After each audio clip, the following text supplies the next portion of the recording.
નમસ્કાર, સ્વાગત છે આપનું ડીટીવી ન્યૂઝમાં। સિંગવડમાં 6 વર્ષની બાળકીની હત્યાને પગલે ઈસુદાન ગઢવી સહિતના આપના નેતાઓએ પરિવારની મુલાકાત કરી કેન્ડલ માર્ચ યોજી। સિંગવડના તોરણી ખાતે 6 વર્ષની બાળકી સાથે આચાર્ય ગોવિંદ નટ દ્વારા દુષ્કર્મનો પ્રયાસ કરી હત્યા કરી દેતા સમગ્ર પંથકમાં અરેરાટી ફેલાઈ છે।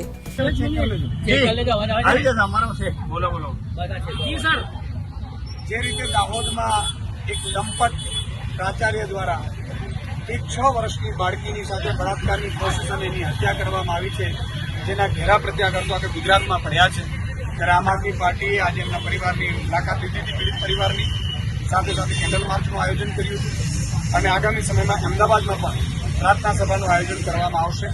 પણ સૌથી દુઃખની વાત એ છે કે પશ્ચિમ બંગાળમાં જ્યારે ડોક્ટરની બહેનની જ્યારે બળાત્કારની હત્યા થઈ ત્યારે આખા દેશમાં રોષ થયો, ગુજરાતમાં પણ બહેનો ભાજપની રસ્તા ઉપર આવી હતી। પણ આ ઘટનામાં જ્યારે ગુજરાતની દીકરીની સાથે જ્યારે 6 વર્ષની દીકરીની સાથે બળાત્કારની ઘટના થઈ કોઈ ભાજપની બહેન બહાર ન નીકળી, ભાજપનો કોઈ મંત્રી કે મુખ્યમંત્રી સાંસદ ધારાસભ્ય ટ્વીટ સુધા નથી કરી। એટલું નહીં, મુખ્યમંત્રીએ પશ્ચિમ બંગાળમાં ઘટના બની ત્યારે મમતા દીદીને લેટર લખતા હતા, પત્ર લખતા હતા। અત્યારે એ આટલા દિવસ થયા છે, 10 દિવસ થવા જાય છે આ હત્યાના કાંડને, એમાં મોની બાબા બની ગયા છે। અને એટલું નહીં, આજે દાહોદ સહિત આખા ગુજરાતમાં ભાજપે એ કાર્યક્રમો કર્યા, ધરણાના કાર્યક્રમ, અને એમાં મુખ્યમંત્રી પોતે ધરણા કરે છે, પણ આ દીકરીના પરિવારને, પીડિત પરિવારને મળવા સુધા એમના પાસે સમય નથી। એટલે આ ખૂબ જ દુઃખદ ઘટના છે।